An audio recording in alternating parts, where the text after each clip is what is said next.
오늘 저희가 드릴 이슈는 갈팡질팡 백신 정책입니다. 4.6회분.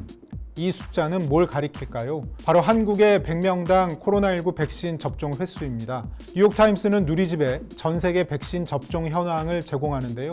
4월 27일 현재 한국은 자메이카와 같은 수준입니다. 방글라데시와 네팔, 레바논은 한국보다 높은데요. 이스라엘은 117회, 미국은 69회, 영국은 70회입니다. 청와대가 지난해부터 적극 홍보해온 K방역의 현 주소입니다. 그런데도 홍남기 경제부총리는 지난 26일 백신 도입과 접종은 최우선 순위로 치밀하고 철저한 범정부적 노력을 기울여왔다, 이렇게 자부했습니다. 홍 부총리는 현재 백신 확보 물량이 총 9,900만 명분이라고 밝혔는데요. 정부는 앞서 올해 11월까지는 집단 면역을 달성하겠다고 했습니다. 그런데 3,600만 명이 백신을 접종해야 집단 면역이 형성된다고 합니다. 하지만 홍 부총리의 공언대로 될지 의구심이 커지고 있습니다. 당장 미국과 이스라엘 등 주요 선진국과 견조, 한국의 백신 접종률이 크게 떨어지기 때문입니다. 지난해 방역에서 백신 접종으로 코로나19 대응 국면이 전환되는 기점에서 정부가 적극적으로 대처하지 못한 측면이 커 보입니다. 특히 백신과 관련해 정부의 과도한 낙관론적 태도, 정부 관계자마다 일관성이 결여된 메시지가 가장 큰 이유로 꼽히는데요. 지난해 초부터 최근까지 코로나19 백신을 둘러싼 논란을 총 정리해봤습니다. 머지않아 종식될 것이다.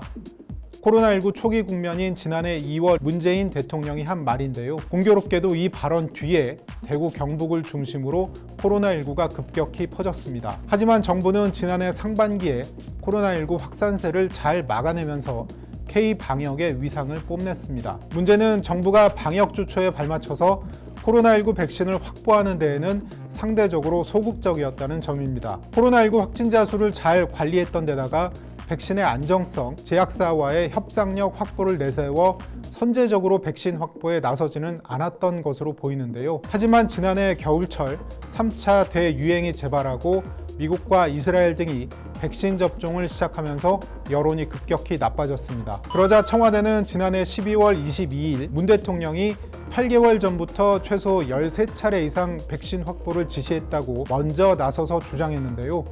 문 대통령 책임론을 정면 반박한 겁니다.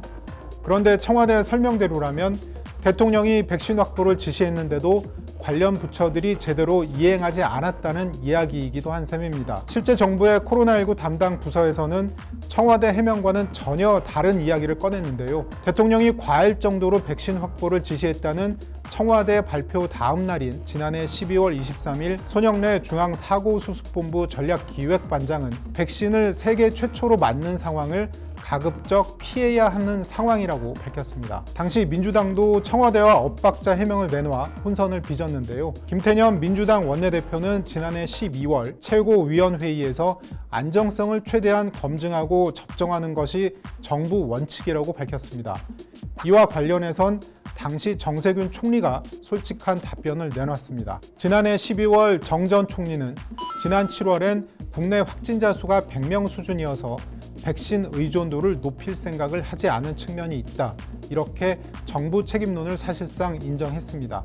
결과적으로 청와대는 대통령이 백신 물량을 확보하라고 지난해 4월부터 수차례 지시했다고 밝혔지만 총리와 민주당, 코로나19 관련 담당 부서 메시지를 모아보면 백신 확보의 속도보다는 안정성에 초점을 맞췄던 것으로 보입니다. 그런데도 청와대는 백신 확보에 소홀했다는 비판적 여론을 의식한 듯 문 대통령의 성과를 지속해서 홍보해왔는데요. 지난해 12월 28일 청와대는 문 대통령이 백신 제약사인 모더나 CEO와 화상통화한 사진까지 공개하면서 2분기에 2천만 명 분량의 백신을 공급하기로 합의했다고 발표했습니다. 하지만 결과적으로 모더나 백신의 상반기 도입은 무산됐습니다. 홍남기 총리 직무대행은 지난 21일 국회 대정부 질문에서 제가 밝혀도 되는지 모르겠는데 라면서 상당 부분이 상반기에는 들어오지 못할 것이라고 인정했습니다. 문 대통령은 지난 1월 18일 신년 기자회견에서 올해 9월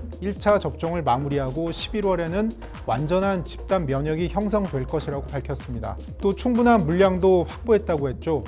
접종 시기와 집단 면역 형성 시기는 다른 나라와 비교해 한국은 오히려 더 빠를 것이다 이렇게 자신했습니다. 하지만 앞에서 보신 바와 같이 100명당 백신 접종 횟수 기준으로 뉴욕타임스가 집계한 국가 중 한국은 현재 92위입니다. 백신 확보냐 국내 개발이냐를 두고는 문 대통령과 정세균 전 총리가 전혀 다른 목소리를 내기도 했습니다. 정세균 전 국무총리는 지난해 9월 인구의 60% 수준인 3천만 명 분량의 백신을 우선 확보하겠다면서 백신 개발 성공 여부가 불투명해 무작정 투자하기에는 한계가 있다고 말했습니다. 그런데 한 달 뒤인 지난해 10월 문 대통령은 한 백신 개발업체를 찾아가 백신과 치료제 개발이 순조롭게 진행되면 치료제는 올해 본격적인 생산을, 백신은 내년까지 개발 완료를 기대할 수 있다고 밝혔습니다. 총리는 국외 제약사를 통한 백신 확보에, 대통령은 자체 개발에 방점을 둔 메시지를 한 달 사이에 내놓은 겁니다. 백신 물량 확보와 관련한 정부의 메시지는 지난해와 비교해 최근 급격히 바뀌었습니다. 박능우 전 보건복지부 장관은 지난해 11월 국회에서 코로나19 백신 수급과 관련해 오히려 화이자와 모더나가 재촉하는 상황이라고 주장했는데요. 하지만 지금 한국 정부는 미국의 백신 지원을 매달리는 상황입니다. 지난 21일 정의용 외교부 장관은 미국과의 백신 스와프를 협의 중이다 이렇게 공개했는데요. 미국은 이틀 만에 이를 거절했습니다. 다급해진 문 대통령은 지난 16일 청와대 참모진에게 러시아 개발 백신인 스푸트니크 V 도입 여부를 주문한 것으로 알려졌습니다. 하지만 지난해 8월 러시아가 스푸트니크 V를 공식 등록했을 때 한국 정부는 러시아 백신은 정보가 매우 제한적이라며 안전성 우려를 우회적으로 지적한 바 있습니다. 문 대통령은 올해 4월 300만 명, 상반기 1200만 명 접종 계획과 함께 올해 11월 집단 면역이라는 목표 이행을 자신한다고 밝혔습니다. 마이크로소프트 공동 창립자인 빌 게이츠는 2022년 말에는 전 세계가 코로나19로부터 벗어날 수 있을 것으로 예상했는데요. 정부가 코로나19 방역 및 백신 정책의 명확성과 일관성을 높여서 말보다는 실천으로 코로나19를 졸업할 수 있는 시기를 앞당길 수 있기를 기대해 봅니다.